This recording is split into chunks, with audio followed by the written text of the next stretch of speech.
오늘 본 말씀을 통해서 데살로니가 2장 17절 20절에 있는 말씀을 통해서 사랑받고 있음을 믿으라 라는 제목의 말씀을 전하려고 합니다. 바울이 빌립보에서 복음을 전했습니다. 빌립보에 있는 사람들, 유대인들이 바울의 복음 전하지 못하도록 방해를 하고 핍박을 합니다.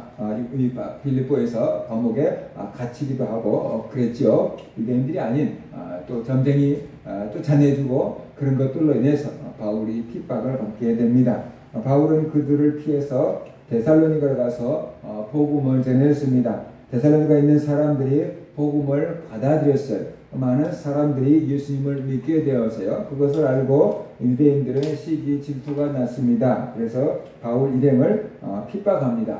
그리고 바울을 자기 집에 모셔들일 이 사람까지 고발을 하고 핍박을 당하게 만듭니다. 그래서 바울은 3주 만에 데살로니가를 떠나서 베레아 지역으로 가서 말씀을 전하게 돼요. 급하게 피난을 가는 바람에 골로새 데살로니가 있는 성도들과 제대로 작별 인사도 하지 못하고 베레아 지역으로 피난을 가게 되었습니다. 그래서 데살로니가 지역 교인들은 바울을 보고 싶어 한 것 같습니다. 바울이 다시 자기들을 찾아올 것이다. 핍박이 잠잠해지면 다시 자기들을 찾아오겠지라는 생각을 하고 또 그런 기대를 한 것 같아요. 그런데 바울은 여러 가지 형편이 맞지 않아 가지고 데살로니가 교회를 방문하지 못하게 되었어요. 그 기간이 점점점 길어지고 지체되었어요. 바울의 방문이 지체되자 이제나 저제나 하고 기다렸던 데살로니가 교회 성도들이 실망을 하게 되고 이제는 뭔가 불평을 토로하기 시작하고 뭔가 오해가 생긴 것 같아요. 그래서 그들의 마음 가운데 실망과 원망과 불평 가운데 이런 생각을 한 것 같아요. 바울이 우리를 잊어버린 것 같다. 바울은 우리를 사랑하지 않은 것 같다. 그래서 바울은 다시 아마 우리한테 안 오려는가 보다. 괜히 우리가 기다렸다. 뭐 이런 식 마음을 품고 또 불만을 토로한 사람들도 나온 것 같아요. 그래서 뭔가 바울이 기대하고 있을 때 와야 되는데 오지를 않으니까 이런 오해가 생기게 된 것입니다. 데살로니가 교회 성도들의 마음 가운데 이 바울에 대한 섭섭한 마음이 있었던 것 같아요. 우리는 바울을 그만큼 좋아하고 우리는 그만큼 바울을 보고 싶어 하는데 바울은 우리가 안 보고 싶은가 봐. 우리만 짝사랑했는가 봐. 바울이 그때 우리 위하는 것 같고 사랑한 것 같더니 말짱 거짓말 했는가 봐. 뭐 이런 식으로 생각을 하게 된 것이에요. 그래서 보지 못하니까 멀어지게 되고 섭섭한 마음이 그들의 마음을 차지하게 된 겁니다. 우리가 신앙생활 하다가 보면은 이렇게 섭섭한 마음을 갖게 될 때가 있어요. 내가 교회에서 와서 인사를 했는데 누군가가 내 인사를 받아주지 않고 그리고 못 봐서 못 받아줄 수도 있거든요. 근데 받아주지 않으면은 저 사람이 나를 싫어하는가 보다 라는 생각이 들고 섭섭한 마음이 들고 내가 교회에서 열심히 봉사했는데 알아주는 사람이 하나도 없으면은 또 그것도 속상하고 그래서 이래저래 시험이 드는데 그 섭섭한 마음이 들어오면은 그 다음부터 어떻게 됩니까? 교회 생활이 기쁘지가 않고 봉사하고 싶지 않고 사람 자꾸만 피하게 되고 그러다가 보면은 믿음이 점점 식어지게 된다라는 것이에요. 그러니까 우리가 교회 신앙생활 할 때 이 섭섭한 마음 드는 것 이런 것들을 우리가 잘 지키고 관리해야만 된다라는 거예요. 근데 내 혼자서 계속 그 섭섭한 마음을 키워가 지난번에도 그랬더니 이번에도 그러네 정말 나를 미워하는 것 같으네 이런 식으로 계속 키워가다가 보면은 그 사람의 신앙이 언젠가는 이렇게 병들게 된다라는 거예요. 그래서 우리는 섭섭한 마음이 들어올 때 그것을 예수의 이름으로 물리치고 그건 내 생각이겠지 하고 우리가 또 가까이 가서 얘기해보고 풀 수 있으면 풀고 오해가 있을 수도 있으니까 풀 수 있으면 풀고 그래야만 된다라는 것이. 근데 그러지 않고 속으로 내 혼자만 막 생각을 해가다가 우리가 시험에 들어버릴 때도 많거든요. 그래서 이제 바울은 본문을 통해서 그런 데살로니가 교회 성도들에게 오해를 풀어주고 있다. 내가 너희를 얼마나 사랑한지 알아? 그러면서 이제 그런 오해를 풀어주고 있어요. 17절과 18절을 보면은 형제들아 그렇게 말하고 있잖아요. 아주 다정한 마음으로 형제들아 라고 이렇게 부르고 있어요. 우리가 잠시 너희를 떠난 것은 얼굴이요 마음은 아니다 라고 말하고 있어요. 바울은 잠시 떠났다. 그러니까 영원히 떠난 게 아니에요. 잠시 떠났다라고 말하고 있어요. 잠시 떠난 것은 얼굴이지 마음은 아니다. 너희 얼굴 보기를 열정으로 더 힘써노라. 나도 너희들 정말로 보고 싶어 라고 지금 말하고 있어요. 그러므로 나 바울은 한 번, 두 번 너에게 가고자 했으나 사탄이 우리를 막았도다 라고 말하고 있어요.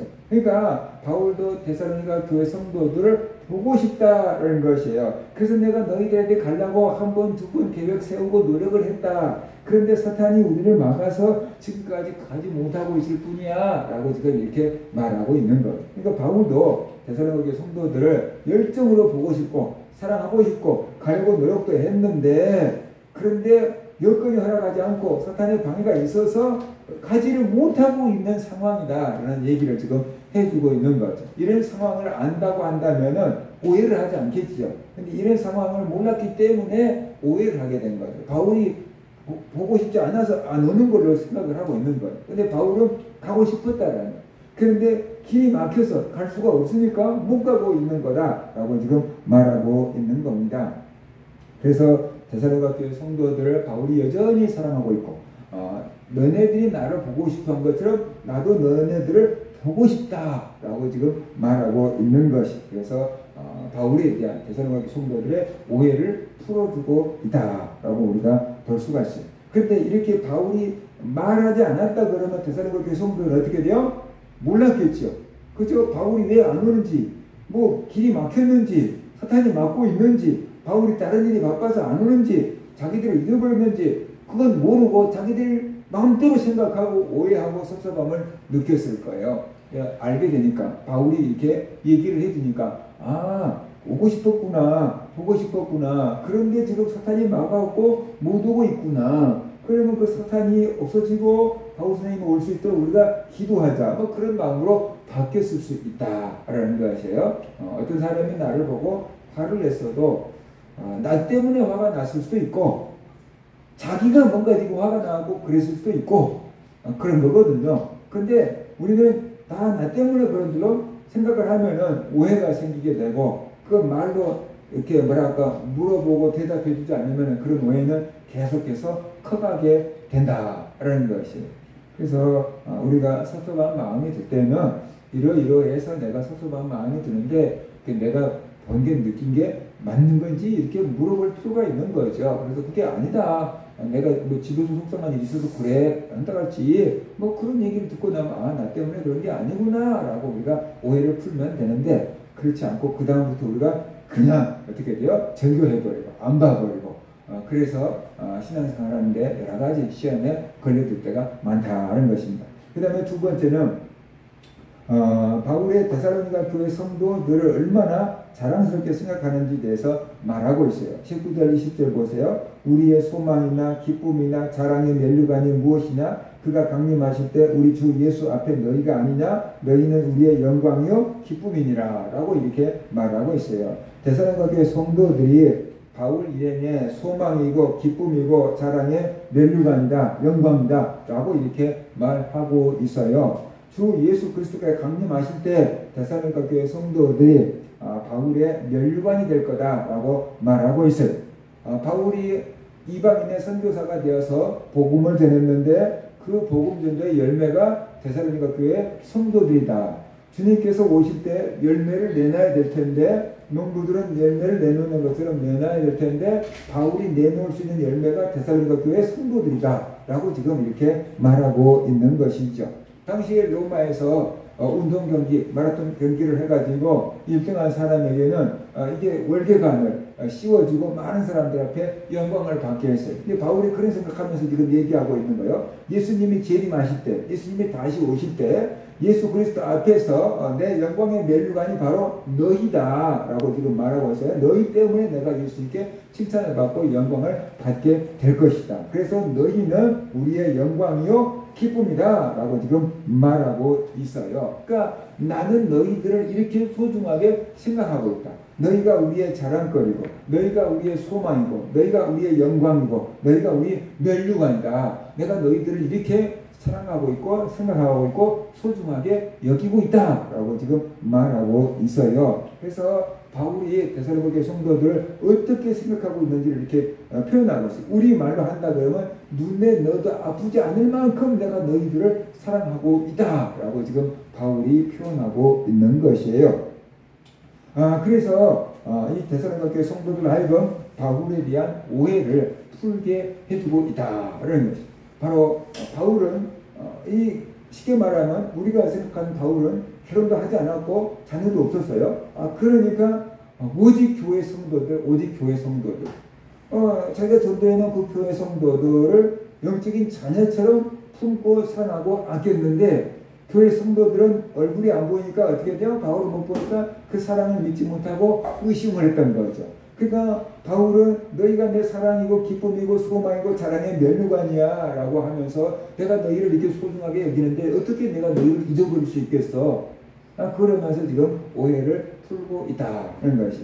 사랑을 아무리 많이 줘도 사랑을 받은 사람이 깨닫지 못하면은 사랑받았다고 못 느끼면은 아무도 날 사랑하는 사람이 없어 이렇게 생각을 하거든요. 그러니까 사랑을 준 사람도 사랑을 받은 사람도 서로 깨달을 수 있게끔 주고 받는 것이 좋은데 그게 쉽지 않은데 다 자기 방식대로 사랑을 주고 받는다는 것이.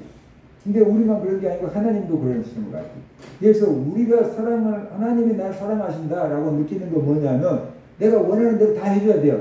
내가 기도한 대로 다 해줘야 돼요. 그래야지 하나님이 날 사랑하신다고 믿어요. 근데 하나님이 우리를 사랑하시는 방법은 뭐냐 그러면은 내가 해달라는 대로 다 해준 게 아니고 먼저 내 영혼을 살리려고 그래요. 우리는 내 육체적으로 필요한 걸 채워주세요. 그러는데 하나님은 우리 영혼에 필요한 걸 채워주려고 하셔요. 그러니까 하나님의 방식대로 사랑하는 거예요. 우리 방식대로 사랑하는 게 아니고. 그러니까 사람들이 하나님의 사랑을 받아도 어떻게 돼요? 그 사랑으로 못 느낀다는 거예요.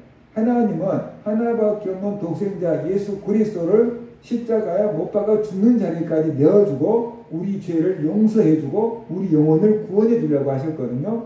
그런데 우리는 무슨 생각하냐면 그게 나하고 무슨 필요가 있냐고 말이죠. 나 지금 사업이나 잘 되게 해줘. 하나님 나에게 지금 막 집이라도 살게 해줘 하나님. 뭐 이렇게 생각을 하는 거거든요. 그러면 하나님이 날 사랑하는 줄로 믿을게요. 이런 식으로 나오는 거예요. 그래서 하나님이 우리를 사랑하시는 방법과 우리가 그 사랑을 느끼는 방법이 달라서 소통이 안 될 때가 굉장히 많다라는 것이에요. 그래서 이 사람들도요, 부모가 자녀를 사랑하는 방법이 있고, 자녀가 사랑을 느끼는 방법이 있는데, 그 사랑의 언어가 서로 다르니까, 부모는 정말로 내가 너한테 안 해준 게 뭐가 있어? 라고 얘기하는데, 자녀는 엄마, 아빠가 나한테 해준 게 뭐가 있어요? 라고 이렇게 사랑받은 적이 없어요.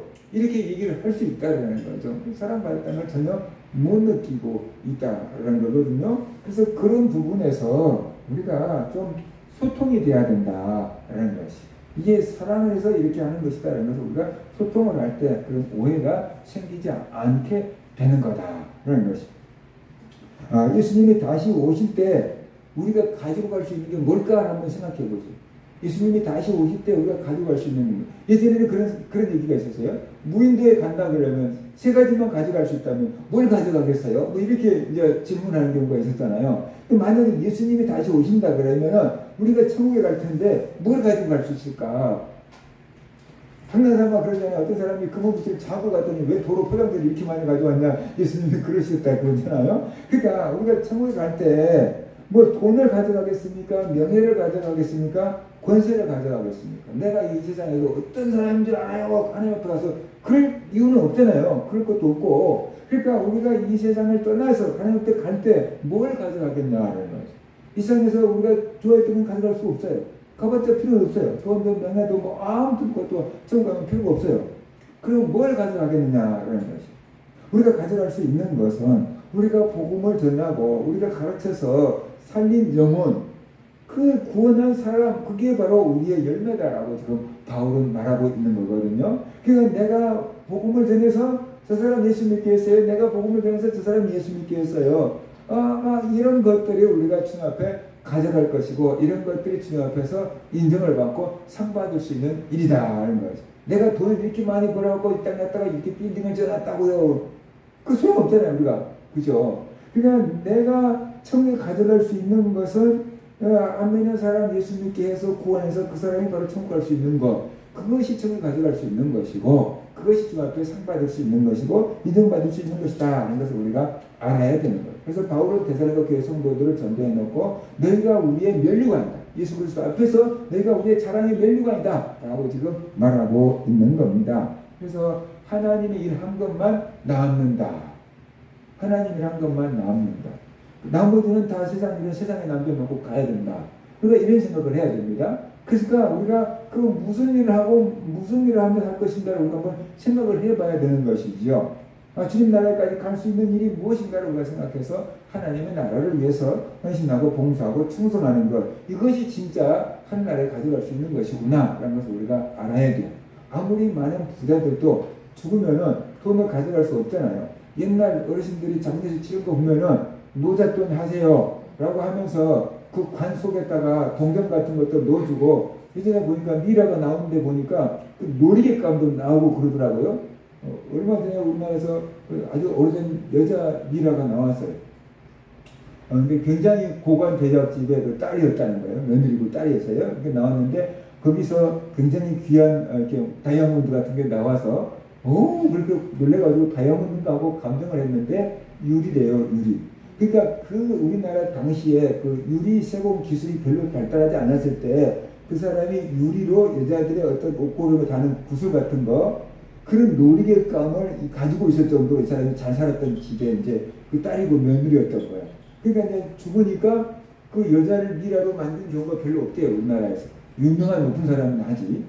근데 그 여자를 미라로 방부 처리 다 해가지고요, 관을 넣고요, 거기다가 뭐랄까 그 석회 같은 걸로 담을 친 거예요. 그래서 공기가 하나도 안 들어가게 만들어 놓은 거예요. 그러니까 이장하려고 몇백 년 지나가지고 팠는데 그 미라가 그냥 그대로 소득까지 그대로 있는 미라가 나온 거예요. 근데 거기에 그러니까 그 여자분이 그 당시에 썼던 우리말로 하면 액세서리 같은 거, 좋은 액세서리 같은 게 거기에 이제 들어있었던 거죠. 근데 못 가져가고 그게 다 이제 나온 거잖아요. 그러니까 노잣돈 쓰세요 하고 넣어주지만 가져가지 못하고 다 거기에 남아있는 거거든요. 죽으면 하나도 가져갈 수 없어요. 우리가 전도한 영혼만 가져갈 수 있다. 그러면서 우리가 알고 하나님이란 것만 남는다 라고 생각하고 우리가 하나님을 해야만 된다라는 것입니다. 그리고 우리가 알아야 될 게 뭐냐 그러면은 이 성도들이 신앙생활 할 때 우리가 이렇게 보지 못하거나 그러면은 이게 얼굴이 멀어지면 마음에서도 멀어지는 경우가 허다해요. 그죠? 오랫동안 안 보면 어떻게 돼요? 잊혀지지요. 그러면 어떻게 돼요? 이제 뭔가 만나도 서먹서먹해진단 말이에요. 그런데 바울이 분명히 말하고 있어요. 우리가 몸은 멀리 떨어져 있을지라도 마음은 아니다 라고 지금 말하고 있잖아요. 17절에서 우리가 너희를 떠난 것은 얼굴이요 마음은 아니니 라고 이렇게 말하고 있잖아요. 이게 뭔가를 생각해 봐야 돼요. 우리가 너희를 떠난 것은 얼굴이야. 그러니까 몸으로는 떠나 있다. 근데 마음으로는 떠난 게 아니다 라는 거거든요. 그래서 마음으로는 항상 함께 있다 라고 얘기하고 있어요. 뭐가 더 중요한가를 생각해 봐요. 날마다 한 집에 살면서 마음이 안 맞아가지고 등지고 살고 왼수야 네가 왼수야 그러면서 사는 것이 더 좋은지, 멀리 우리나라에서 뭐 미국까지 멀리 떨어져 있었더라도 막 전화하면서 엄마 보고 싶어요 그러고 막 늘 영상통화하고 막 가보지도 못해서 미안해요 그러고 막 그렇게 영상통화하는 집이 행복한 것인지라고 생각해 보자는 거죠. 그죠? 그러니까 몸이 같이 있을 수 있고 마음도 같이 있을 수 있지만 반대로 바울은 지금 떠난 것은 얼굴이고 마음은 아니라는 거예요. 그러면 그게 뭐냐? 바울이 데살로니가 교회를 떠나서 멀리 지금 가 있지만 마음으로는 늘 그들을 생각하고 있다는 것이죠. 마음으로는 늘 데살로니가 교회 성도들을 위해서 기도하고 있다는 뜻이죠. 그러니까는 얼굴이 떠난 것이지 마음이 떠난 게 아니야. 너희들은 늘 내 마음 가운데서 내가 늘 너희들을 위해서 기도해주고 있어. 내가 너희들을 이렇게 사랑한다고. 그런데 알지 못하고 그렇게 오해를 하면 안 돼 라고 지금 바울이 말하고 있는 거잖아요. 그러니까 몸이 떨어져 있을지라도 마음으로 함께 할 수 있다는 거예요.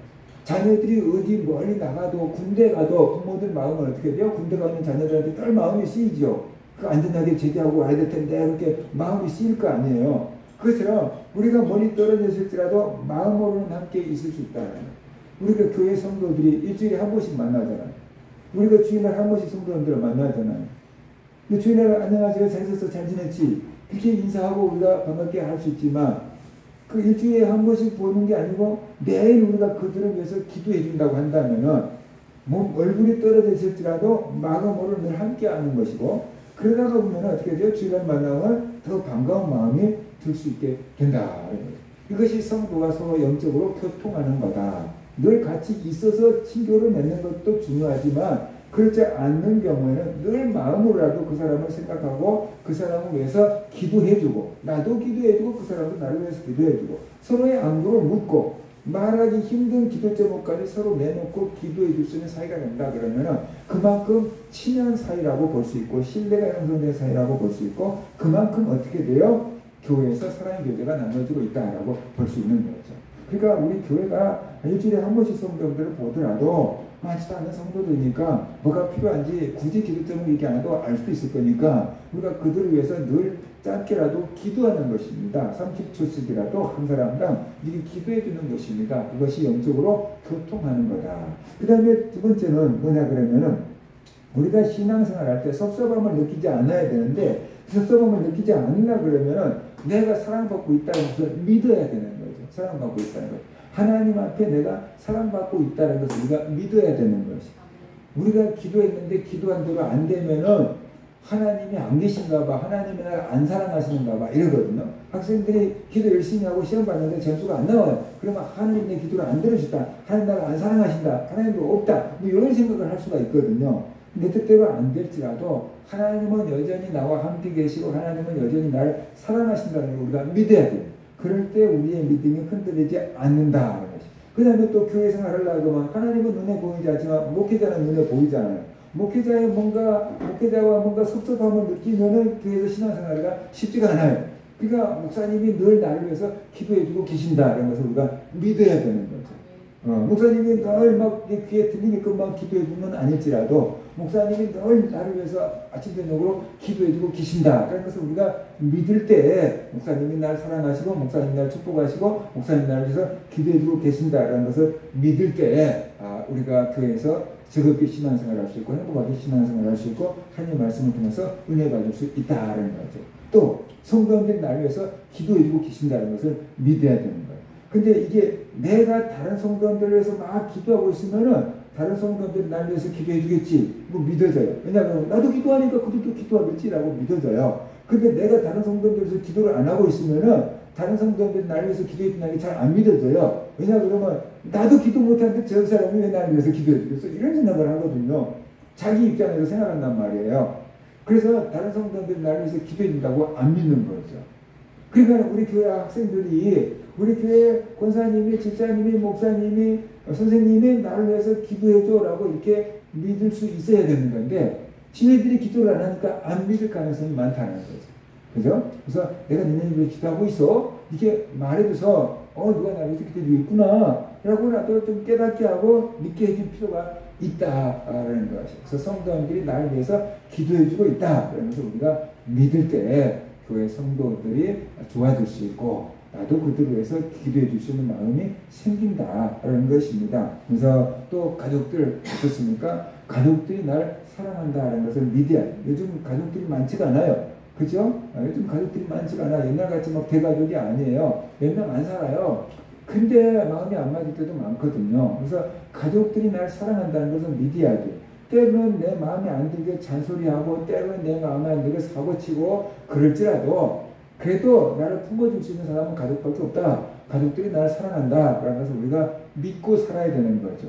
그럴 때 그 정서가 안정이 되고 건강하게 사회생활도 할 수 있는 것입니다. 근데 이게 되지 않으면은 교회에서 자꾸만 사랑받고 있다는 것을 믿지 못하고 의심하면 신앙이 병들기 쉽고, 가족에게 사랑받고 있다는 것을 믿지 못하고 자꾸만 의심하면은 그 가정에서 행복을 누릴 수가 없게 된다는 거죠. 그래서 우리는 사랑받고 있다는 것을 믿어야 됩니다. 사랑받고 있다는 것을 믿으려고 애를 쓰지 않고 조금만 마음에 안 들면은 자꾸만 삐딱하게 해석을 하고 상처를 받고 삐지고 토라지고 섭섭함을 느낀다는 거죠. 그래서 우리가 많은 손해를 보고 있거든요. 그런 손해를 보지 않도록 하나님이 날 사랑하시고 목사님 나를 위해서 기도하고 계신다. 성도님들 나를 위해서 기도하고 계신다. 우리 가족들 나를 사랑한다. 그래서 나에게 이렇게 꾸중도 하기도 하고 칭찬도 하기도 하고 잔소리도 하기도 하는 거다. 그게 다 사랑에서 나온 거다라는 것을 깨닫고 내가 사랑받고 있는 존재다라는 것을 믿고 살아가는 그런 성도들 되시기를 주의 이름으로 축원합니다. 그런